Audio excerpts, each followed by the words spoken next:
You're up and Excellent. running. Ok.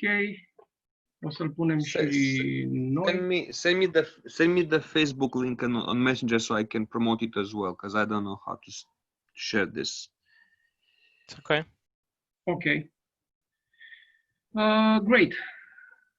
Welcome. Hello, everyone.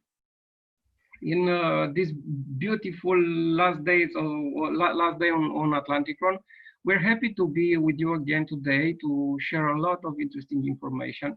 My colleagues today are writers Claudiu Murgan and Cristian Cristoiu, Heather Anderson from Word Genesis, and Mihai Oprea, the technical guy of the entire Atlantykron 2020.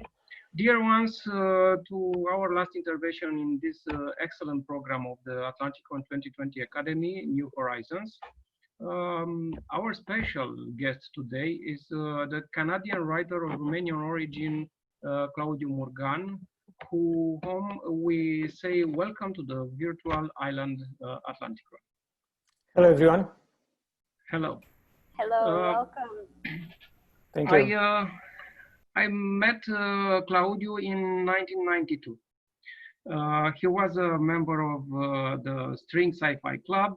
The founder of the Planetary Sci-Fi Club, and we both met at one point a year later on an April evening, roaming the streets of Paris and talking about the plans to leave Romania to make us a better future.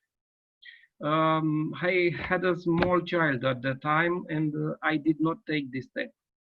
Claudiu did it a few years later, and he became a respected Canadian citizen and a very good science fiction writer.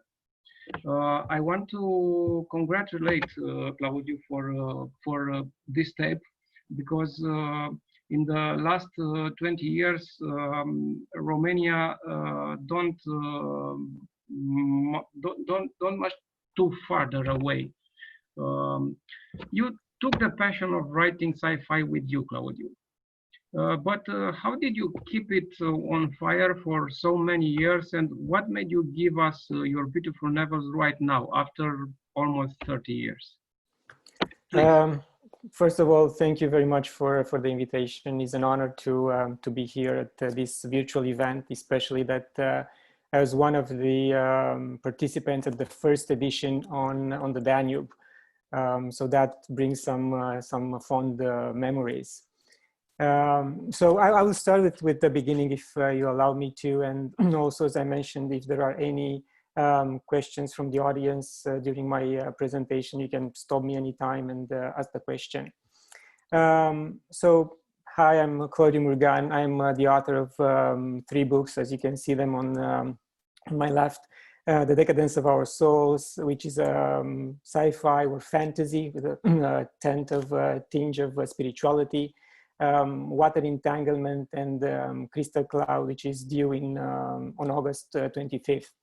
And you heard maybe the panel about water with Nina and Florin Munteanu. I will talk about water too, because these 2 people were an inspiration in my life. Yes, how I evolved as a Romanian-Canadian writer. And this journey started a long time ago, as you said, with my love for science fiction, by reading local writers and listening to the only radio show in the country that talk about science fiction novels, events, or electronic music, and any other topics related to sci-fi, which were allowed at that time on the air. So in 1990, I became a member of String, as you mentioned, a fan club based in Bucharest. And it was a great place to meet like-minded people, writers and scientists, which otherwise we couldn't have had access to these guys.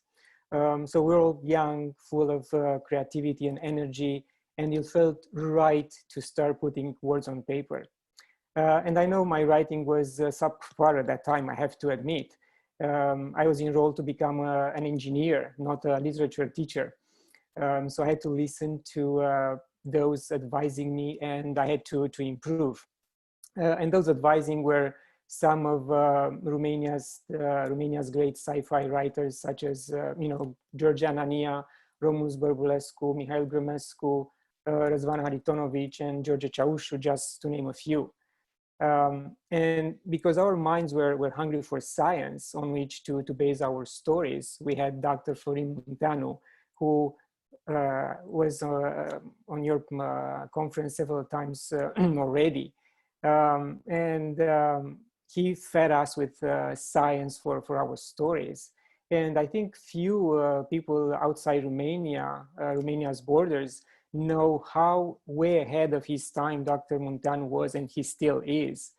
And I want to take this opportunity to give him a warm thank you for his dedication and to all generations he impacted. I can also say that I didn't develop too much as a writer while in Romania. I had several stories published. I won a couple of awards, but nothing, news-shattering. My blooming as a writer took place in Canada.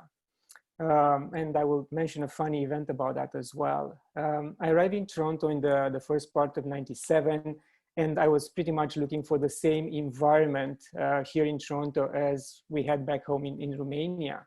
An environment where I can, could join, attend weekly meetings, read our stories and exchange ideas. But there's nothing like that. This is totally different. I only discovered the Friends of the Merrill collection, which is an association that helps the science fiction and fantasy collection arm of the Toronto Public Library to raise funds and acquire more books or artwork or other items related to science fiction and fantasy. But one day while attending an event organized by this association, I had the chance to meet the renowned Terry Goodkind. So with book in hand, very, shaky, I went to him and I asked him, at what age did you start writing science fiction? I was 27 at the time. And he said age 45. And at that time, my disrespectful thought was so old. And I think somehow, coincidence or not, that thought haunted me until several months before I turned 45 years old. And this is when my creative juices came back. And I started writing as I have stopped the other day. It was quite unbelievable. And it came to me naturally. Yes, it took me a couple of years to finish The Decadence of Our Souls, but I was in no rush. The Decadence encapsulates pretty much a lot of my spiritual beliefs. At the same time, I was in the habit of meditating daily, asking questions, introspecting more. So in fact, most of the spiritual lessons from the beginning of each chapter came to me during my meditation sessions. So it was quite an interesting experience. Writing The Decadence, it gave me joy as I consider it a self-discovery process. I went deeper inside to find out who I am and what's my purpose in this existence. And I think this is a question which most of us ask on a daily basis, at least from time to time. And if we don't do it, we should. I did self-publish The Decadence. I'm not looking for a publisher. Not because, and it might sound cocky, but it's not. I wanted the message of the book to go out as soon as possible and be shared with everyone. I just couldn't wait for a publisher to take his sweet time for 2-3 years to decide if the book is a fit for the publishing house. So I just went with it, and it was a unique experience for me. And I had to get it out, that experience of, through meditation. And the underlying message from the book, aside from the symbolism I used, is find and step on your own spiritual path. To me, nothing else is important. No physical accumulation beyond my immediate necessities, or a social position unless I use that position to do a lot of good and impact a lot of people. So I transitioned closer to a non-attachment approach to life and focus my energy where it was needed. Also writing the Decadence taught me a lot, how to research on a specific subject, how to be effective with words, how to adjust the metaphor I used back in Romania. My Romanian language is very metaphoric, to a more pragmatic and shorter North American style. So I had to look for help, read different books, ask people about what I'm doing wrong. So for those wondering why I didn't write the book in Romanian, I replied that I tried, but it was very challenging. And some of you who spent a specific number of, or a good number of years outside Romania and spoke a different language, know that after a while your neural network will change, will shift, and will adapt to the language you are speaking currently 10, 12, 14 hours a day. But there were moments when I couldn't come up with the word in English, and I had to write it in Romanian, and later on I will go search the right word in English and I'll replace it. And again, that was also an interesting exercise because I didn't want to break my writing flow, and I had to adapt. The Decadence was an interesting exercise from a different angle as well. It started with an idea from when I was 17 years old, coupled with a photograph of a kneeled boy reading from an aged book in front of a kneeled elephant. And that photograph came to me with a purpose. I couldn't get the copyright to use it for the cover, but as you can see the resemblance, I asked my older son, who is an artist, to do something for me, and this is the result. You can see it on the screen. So in fact, the Decadence is also a family affair, a partnership between father and son that will last in this book beyond the end of my days, which is fantastic, I think.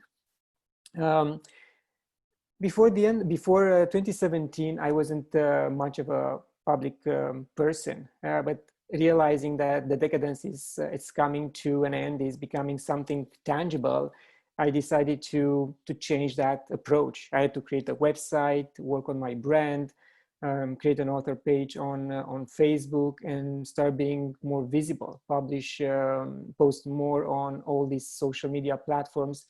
So I will draw attention to the message and the book. And I was lucky that most of my friends were excited about this achievement. Honestly, I wasn't sure if this is a one-off or more books will follow, but I took my chances. I invested the time and the energy. And then usually when I do that, good things happen. And while interviewing at the launch at the Decadence, I was interviewed on the Romanian channel here in Toronto. I was asked, what's your next project? And without making a pause, I said, I'm going to write about water. I didn't know why I said that, but somehow I committed. So I had to write about water. I was on a verge of reading Water Is, Nina Munteanu's book, which she mentioned in a previous panel. And I think that was an inspiration for me. And Water Entanglement came out. I mean, I wrote Water Entanglement pretty fast because I had that knowledge, and I wanted to turn water into a character, go beyond the technicality of water and make it different. Based on my research, I couldn't find a book, either sci-fi or fantasy, which will bring water forward and make it a main character. So I brought water to life. I awakened her and I turned her into a villain. So I didn't have to stretch my imagination too much. Looking at everything what's going on around us with the deplorable condition of the environment, all I had to do is to give it a push. So again, it gave me the opportunity to go deeper into the subject of water, you know, rivers, oceans. I read 4 or 5 books on the subject. So this type of ecofiction, as is being called, took me into, you know, Nina's subject, which is limnology, and as I mentioned, the behavior of rivers, water, and also crystals, because I wanted to discuss about the symbiosis of water and crystals, and they are all marvels of nature, of creation, and how they can, when combined themselves, give us a language, can give us a vocabulary potentially, which we are not aware of. We don't know how to read, we don't know how to interpret that vocabulary.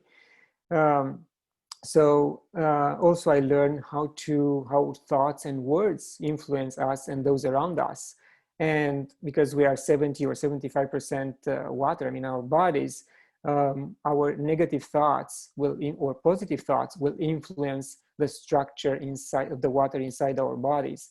And a lot of this research and tests done by Masaru Emoto on different type of structured water brings this message forward, that we really have to be careful with how we talk, how we think, because we influence ourselves, we influence those around us. And water is the conduit which does that. And even recently, Greg Braden mentioned about the memory of water, which I also mentioned in Water Entanglement, that is the molecule of water, molecule of water can contain the history of whole humanity, and is not in the water itself per se, but in the energy field around the molecule of water. So that's a very interesting concept which science right now is getting warm up to, and it's worth pursuing. Also in water entanglement, I mentioned about NASA, and I had bad news for people from NASA just because they were on this conference a couple of days ago. In water entanglement, I mentioned that NASA is going to be sold to those countries holding USA's largest debt. So watch out, guys, it might happen. I know that, I don't know, I'll stop there, but you never know. Okay, so after the release of Water Entanglement, I realized that the book has a lot of open loops. I reread the book and I said, oh my God, why didn't do this? Why didn't do that? Why did leave that character hanging in the air? So I think it was unfair for the readers. I decided to, you know, go deeper, follow up on certain characters, on their sensitivities, their thoughts. And I start writing Crystal Cloud with an emphasis on crystals this time, because people will evolve by crystal implants, and that's on the retina, and the water will be decoded through the crystals and translates or give the message, her message, to the pineal gland, which is also a crystal, and then they can connect to a crystal cloud, which will be put up in the air through a specific technology, and the crystal will be shungite, which is a very water-friendly crystal, clears the water of its impurities and bacteria. Shungite, yes. From Russia. Yeah. Wow. So I mentioned all these characteristics, and I mentioned the source, Russia, of course, Karelia, and there are a lot of intricacies of the story. Because even Water Entanglement follows my, let's say, obsession with going to a higher level of consciousness. And people, yes, initially will install these crystals to have enhanced pleasurable experiences like video games, sex, and any other, you know, fantasies they might have. But in the end, they will have an unpleasant surprise that they will reach into their consciousness. The pineal gland will reach to the divinity. It will connect them to that source of abundance and energy and love, and they will change. and they will understand the harm they did to themselves and to the earth. And that's the changing point I see for us as human species. And Crystal Cloud, as I said, is going to be out in this month on August 25th. And I wrote the book, and at the end I realized I was looking for a different idea what I'm going to write next. And I said, you know what if I continue the idea from Crystal Cloud, but from a diary perspective. And I will have the main character, Cherry, which is a limnologist. Also, you see my inspiration from Nina's work, looking retrospective at what happened with her friends who are in the water business, what happened with everyone which was involved in the crystal technology business, and then how through evolution we decided now is the time to move beyond beyond Earth and really go to Mars, because we talk about Mars during this conference.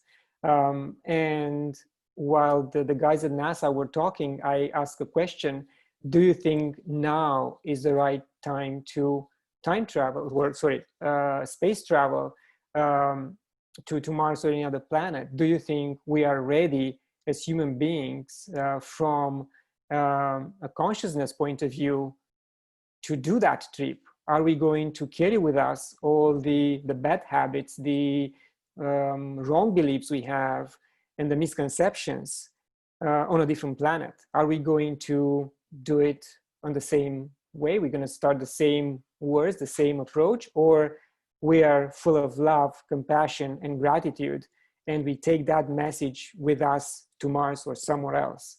So I know it depends on the quality of people, but even high quality people sometimes can turn to or go back to bad habits. So this is something which I found a lot in my mind when I do my writing, because I decided to really put meaning into what I write and not just write for the sake of writing. Both books, The Decadence and Water Entanglement, have been translated into Romanian, and Crystal Cloud is in the process of being translated. And I want to thank PathCon Publishing House and Cătălin Pavel for this initiative.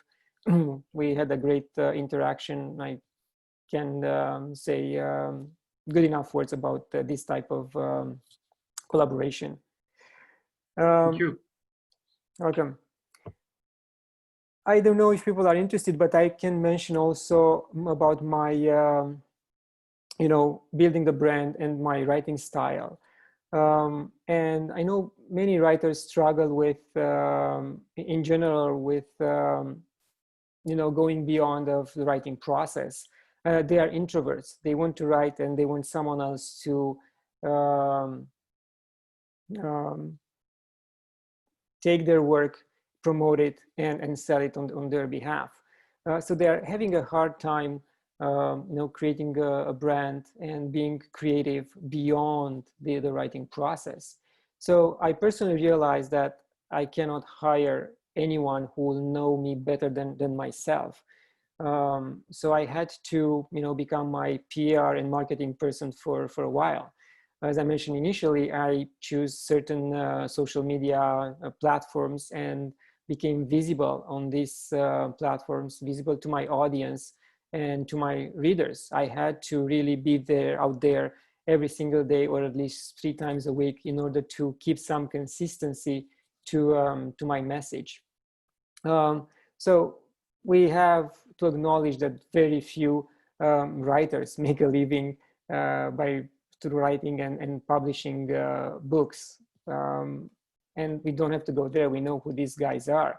But majority, even if they write 3 or 4 books in their lifetime, they don't sell more than, let's say, 1,000 books of each. And that's because this is the reality. These are the stats from Amazon and other companies which are specialized in this type of research. So the writers have to take, various full-time jobs, professions, in order to make meets end. So nevertheless, I wanted to experiment what is called different streams of revenue. And that could be generated from, right from writing a book. And I'll name a few, like you have your physical copy, but then you have the ebook, you have the audio book. And if the book is usually non-fiction, you can create an online course, a workshop, and you can even be invited for speaking engagements. But I also learned that you can take a fiction book and turn it into a product. I know it sounds unreal, but you can do that. So what I did, I took the basic idea from The Decadence of Our Souls, which is a story of self-discovery, as I said, and translated into a format that could help others. So there are so many of us which are lost in meaningless jobs or abusive relationships or repressed feelings or living with old trauma even. And we forget to live our lives. We just go back on this roller coaster of thoughts and we just can get out of that cliche. So through my workshop, Refocus a Pathless Life Through a Deepened Spirituality, I try to put together a structured way to gain back that internal joy and appetite for living a fulfilled life. All the ideas from the Decadence, in which the main character is a 6-year-old boy with special capabilities, I took out and package into this type of product. In fact, it's a way of coaching people in a group or on one-to-one. It's nothing new, but is new to me because I had to change my mindset and adapt in order to offer a variety of opportunities to my potential readers. They will read the book, they will like it, they will hear about the workshop, and they will take that one to go deeper and see how they can resolve their trauma or their unhappiness at a specific level. Not forgetting that everything depends on them, not on me. It's pretty much their dedication, their determination to allocate time for themselves. So a brand is important for a writer. And it takes time and energy is not a simple thing. As I said, it needs consistency. And as I mentioned before, my books contain cover two main topics: spirituality and environment, with water in particular. So I had to push the envelope farther, not stop to workshop and the ebook and the audiobooks. That resulted into creating a video show called The Spiritual Inspired that airs weekly, and the podcast I co-host with Nina Munteanu called Age of Water that airs monthly. So they address different audiences, hence increasing my exposure. Excuse me.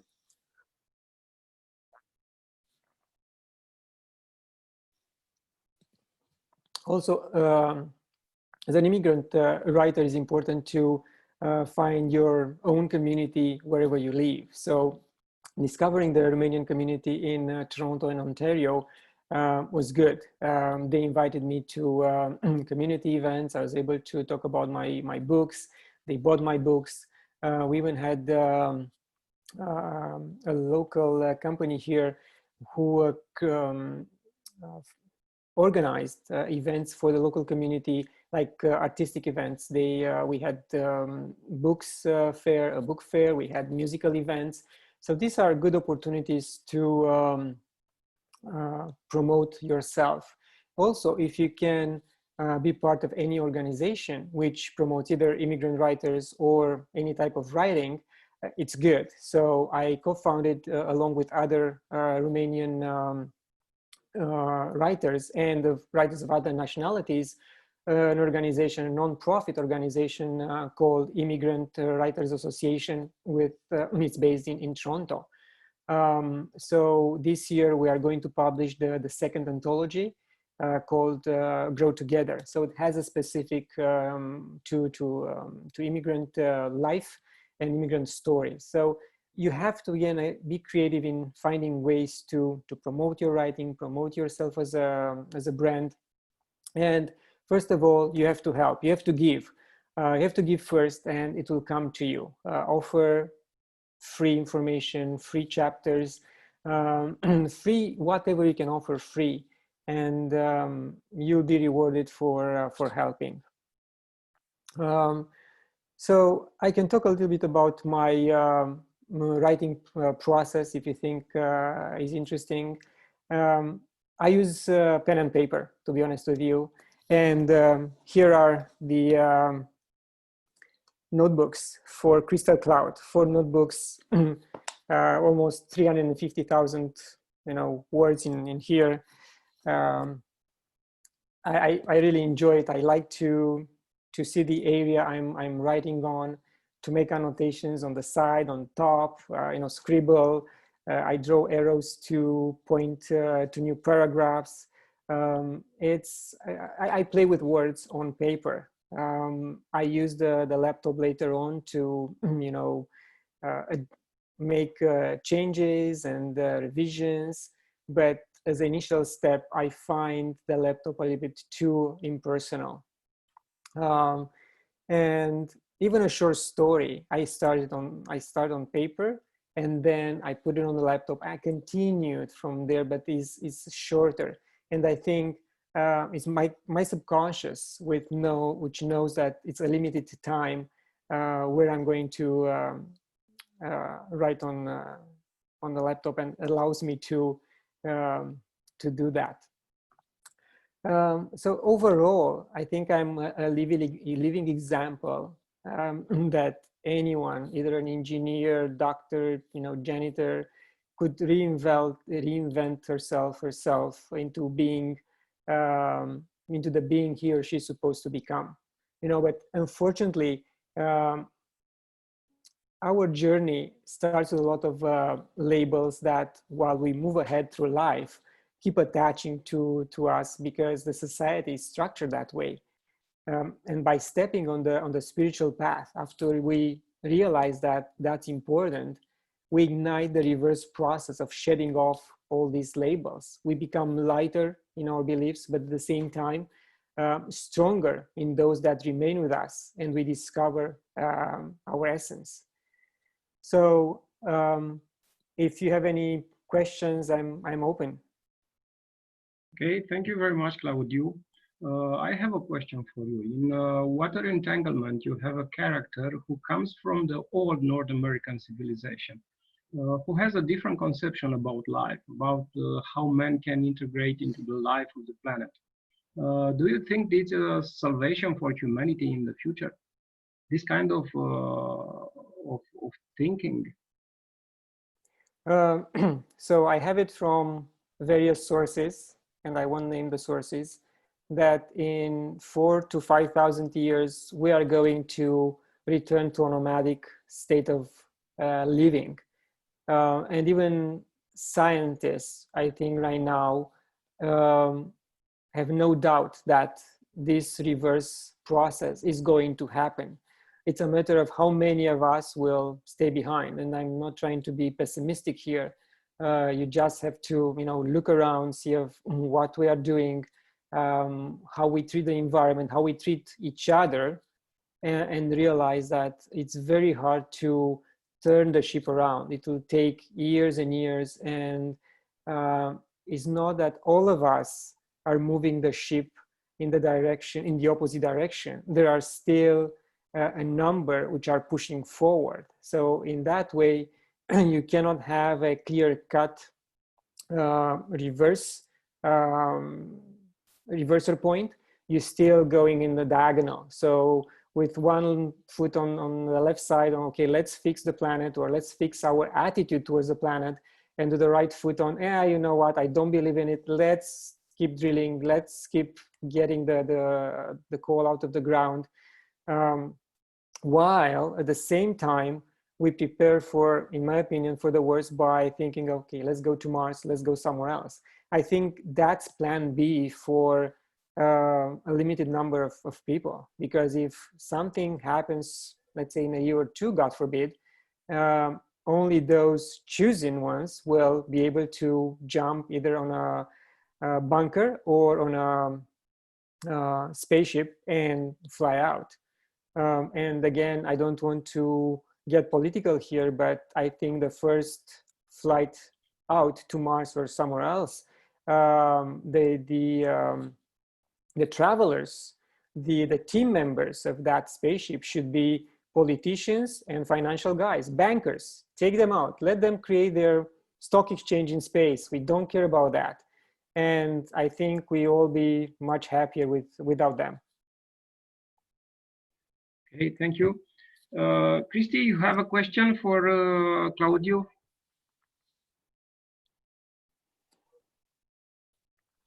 Okay, I was muted and just unmuting the whole thing.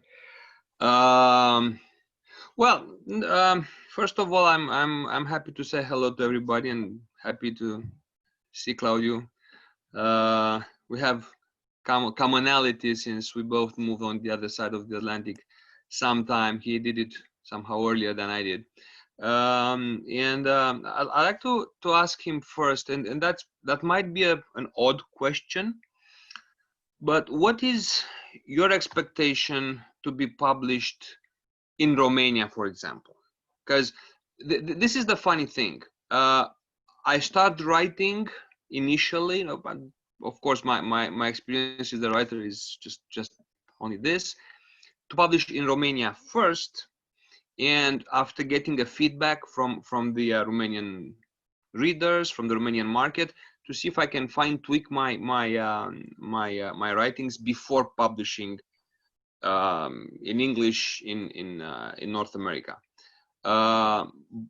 Your approach kind of goes 180 degrees. You start publishing in English, you start publishing in North America, and then publish in Romania. So what's your expectation from the Romanian readers? I'm going to be very honest. I didn't have any expectations other than trying the book, trying to understand the message. And the feedback I received was that they are not easy books. Especially The Decadence is a very dense book with a lot of, as I mentioned, symbolism. And it wasn't easy to be translated. In terms of popularity in Romania, I know that it's hard. They don't have a large number of science fiction or fantasy readers. Even the local writers who've been around for a long time sometimes struggle with selling in higher numbers, like above 1,000 copies or even more. For me, it was again adding to my brand. First of all, that I was translated into a different language, and also a gesture of goodwill, because I decided to donate all the proceeds from the selling of the books, of my books. So it wasn't a financial gain in any way. And if I could, spread the message of, love, gratitude, higher consciousness, and care about the environment, to me was more than enough. And because I realized that I might write a third book to the series of Water, Entanglement, and Crystal Cloud, I might have to go with the same publisher here in North America. But I would like to, to test myself, the following book, to send it to a real traditional publisher, or try that path of traditional publishing and see the reaction and see if I'm, let's say, good enough for those guys, even if I don't have to rely 100% on their appreciation of the book. Still, it's a test I want to pass, and we'll see what's going to happen. And again, and to me, that came naturally, because I couldn't write in Romanian initially. I had to write in English. The translation process just came very naturally. Yes, thank you. Claudiu donated the copyright to the Papcom Publishing Houses program to donate books to disadvantaged children, and we thank him for that on behalf of the children and ours. Thank you, Claudiu. Yeah, my pleasure. I mean, we have to help as much as possible. Yes.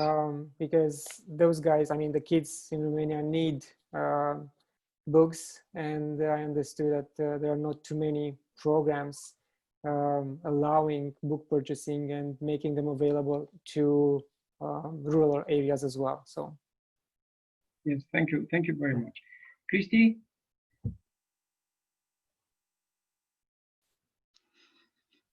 Ask me something. You are satisfied about the answer of Claudiu? No. What happens is that Claudiu faces a specific challenge that probably for somebody who publishes or who writes in their native language is not that obvious.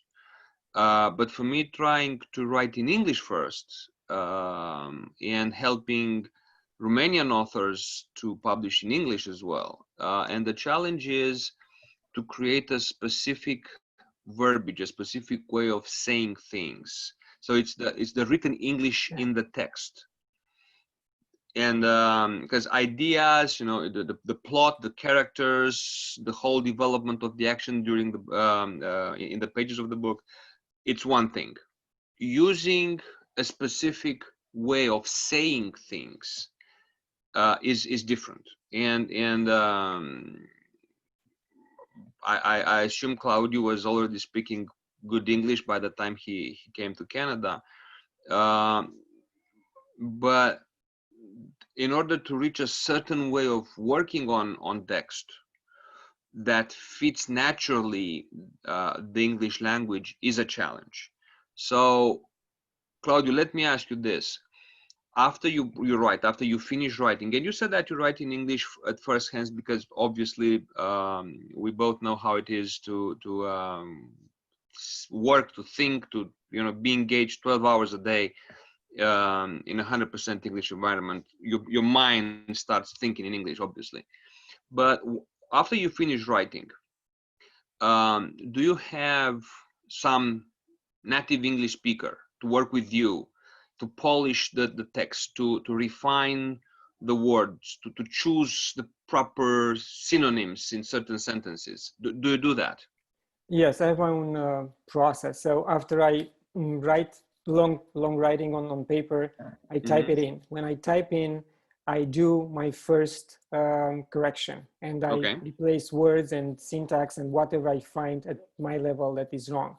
Then I give it to my older son, who was born here. He speaks English, his first language, and he finds some errors and grammar errors, and he fixes that. Then I send it to an editor, which looks at basic, again, grammar and words and things like this, makes the changes. Then I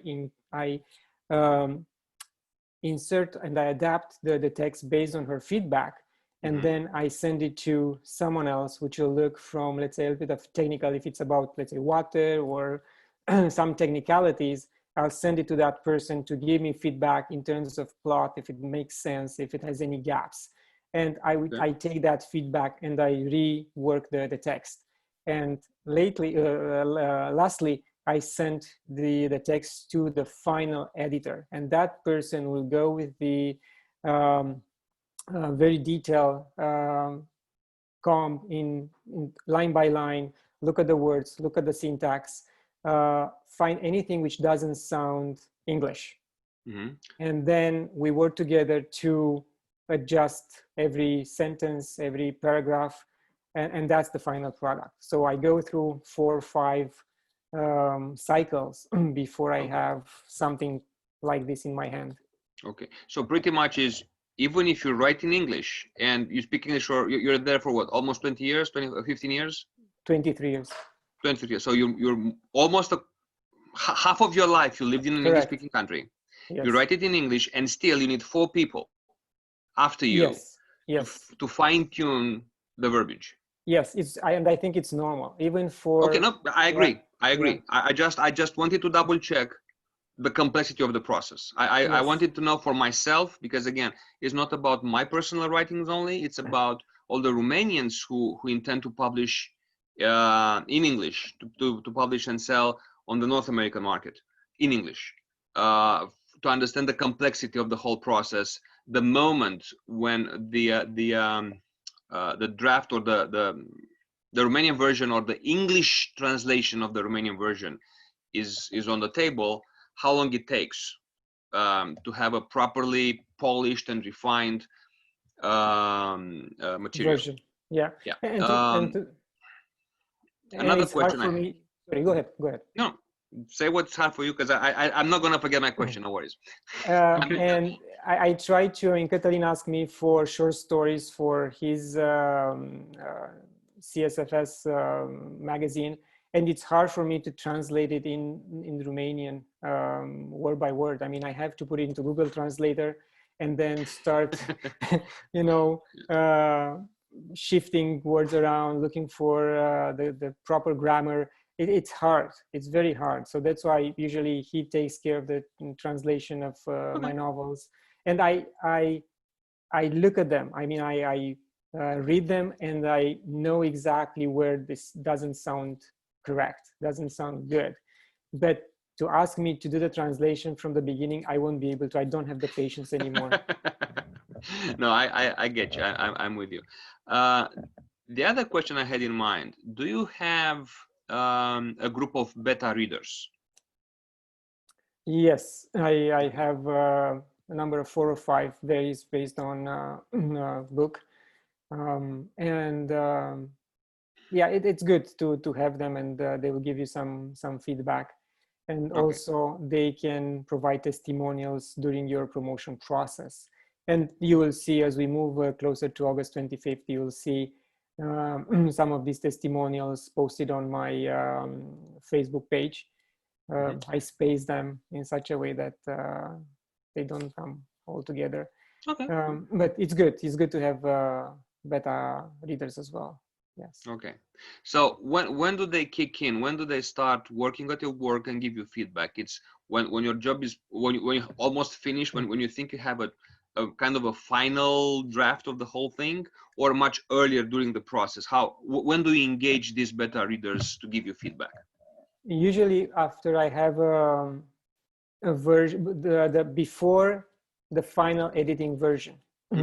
This is what I give them, and with the notes that, yeah, some grammar might not be proper, but look at the whole work, like the metaphors, look at the plot, look at the characters, do they need enhancement, things like this. And I also reach out to other writers asking about, you know, technology. Sometimes I'm kind of stuck on how can I use this technology, how should I push it forward. And there are a couple of people which I can use, I can reach out to. And we met on LinkedIn. So again, LinkedIn is a very, for me at least, a good, reliable source of making great contacts. So I read this writer's book. I was quite enchanted by the concept. She read mine and she said, I took notes while reading your book. I said, great, I took notes too. And then when I got stuck with Water Entanglement, I said, look, in your book, you came up with amazing technologies and way of, you know, making things work. Can you give me a hand with mine? I'm stuck here. And like an hour later, she sent me a whole, like 3 paragraphs about, you know, these crystals and what they do, and, you know, do it this way, that way. And of course, I give them credit in my book under acknowledgements because they help. So okay. We all help. I mean, you reach out to me, I will help as much as possible. That's a given. Okay. Excellent. Well, I guess you helped us get a little bit more insight of the process of writing a book, because sometimes I've seen that most often most conversation, most ideas are about how you get to the content, where the ideas come from, how you create the characters and so on. But some of the technicalities, the nitty-gritty of writing a book is very often overlooked. And with your help, with your challenges, thinking in a bilingual environment,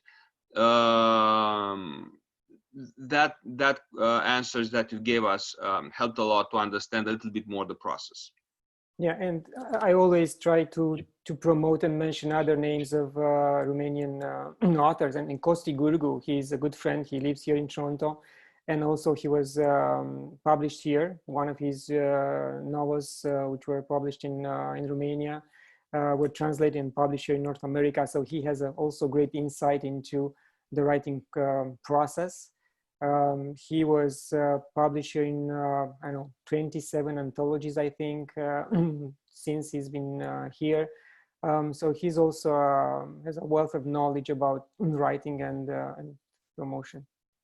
Let me ask you another question, and sorry, Cătălin, because I guess you had the same question in your mind, but we had a conversation with the board of the CSF in Romania to have a North American version of CSF with best stories and have it like twice a year in Romanian, and mostly addressed obviously to Romanians living in the US and Canada. What do you think about that? How do you think that might work? I mean, do you see it as a viable project? Do you see that there might be a good market for Romanian sci-fi? I'll give you a very good example. In 1996, I went to WorldCon in Los Angeles, Anaheim, with a lot of Romanian fans. Mm-hmm. I was representing Nemira at that time. They said, we'll sponsor you, but you sell 105, you carry with you 105 copies of our bilingual anthology. And I said, I am your man.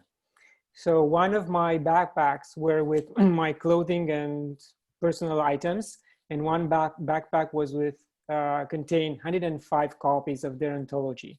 Okay. So usually when people were checking the bags at Greyhound, they were going after the big backpack, which was light.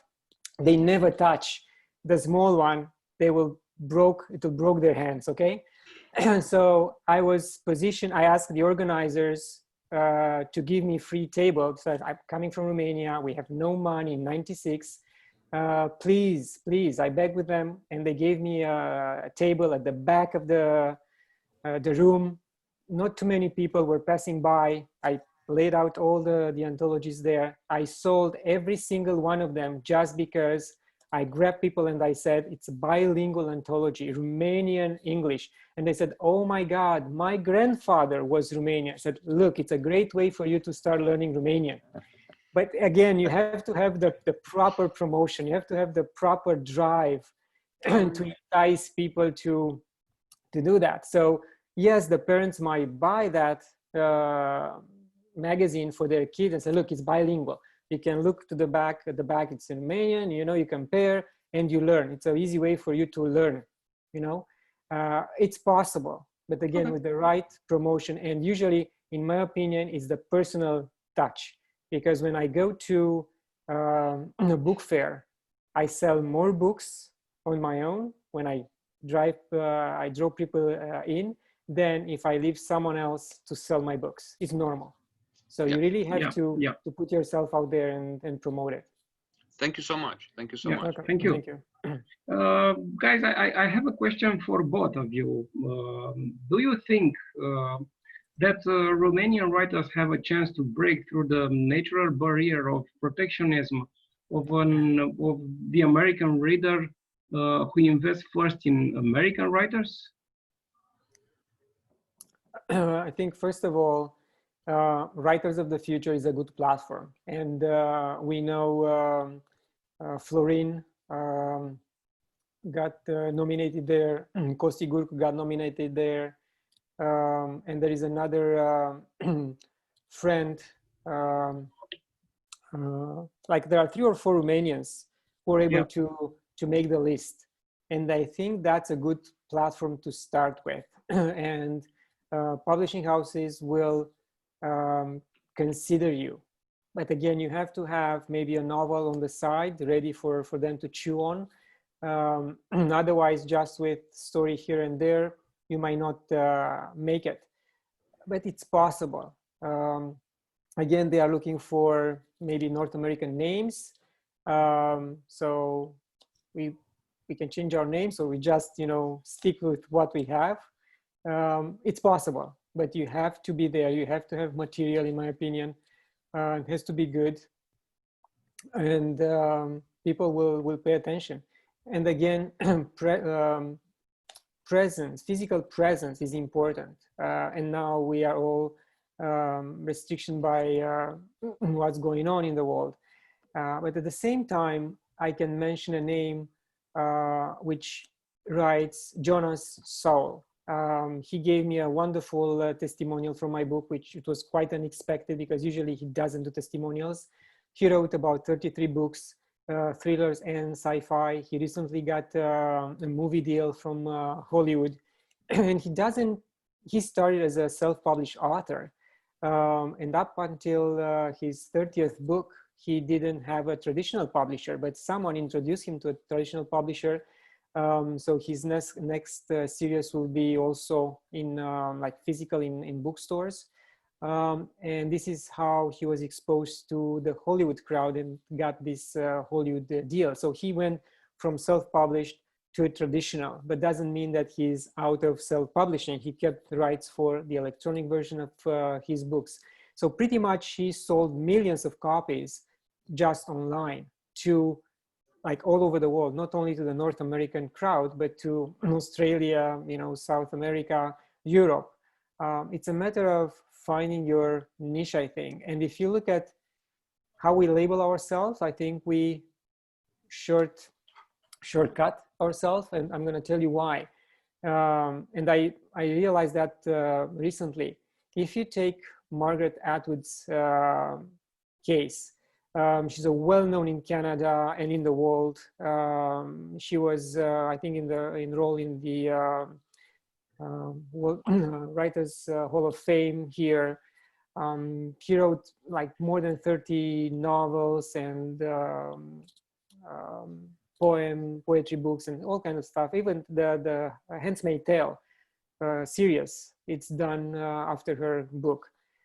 And if you read, and I'm about to finish the second book of this trilogy, the Mad Adam trilogy, it's sci-fi. It's talking about viruses and splice species and how we,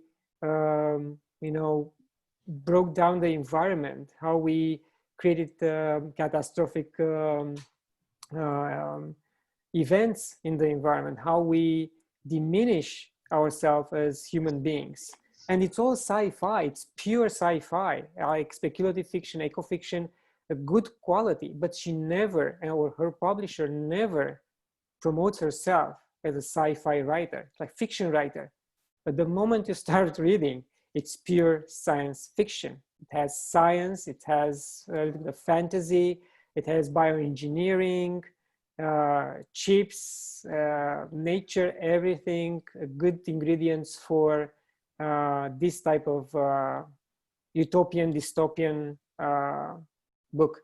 So also we diminish our number of readers when we label ourselves only as sci-fi or fantasy.